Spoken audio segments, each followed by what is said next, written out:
को नमस्कार प्रणाम।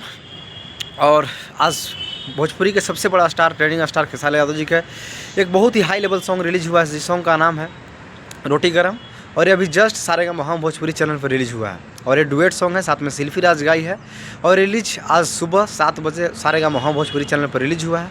तो अगर अभी तक आप लोग नहीं सुने हैं तो जाइए यूट्यूब पर सर्च कीजिए सारेगामा हम भोजपुरी चैनल, और उस अभी जस्ट रिलीज हुआ है और बहुत ही कमाल का सॉन्ग है। और सारेगामा हम भोजपुरी चैनल पे जब खेसारी यादव जी का गाना आता है तो हाई लेवल ही आता है, और एक बिग बजट ही वीडियो बनता है और एक रिकॉर्ड भी बनता है।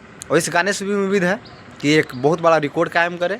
और अभी जस्ट सारेगामा हम भोजपुरी चैनल पर रिलीज हुआ है, तो आप लोग से उम्मीद है कि जाइए सर्च कीजिए यूट्यूब चैनल पे सारेगामा हम भोजपुरी चैनल, और उस गाना का लुत्फ़ उठाइए और दबा को शेयर कीजिए। बाकी बात, हमारे चैनल पर अगर फर्स्ट बार वीडियो देख रहा है तो चैनल को सब्सक्राइब कीजिए, लाइक कीजिए और कमेंट कीजिए और शेयर कीजिए, और कमेंट करके जरूर बताएं कि हमारा वीडियो कैसा लगा, मेरा अपडेट कैसा लगा। Bye bye, love you all.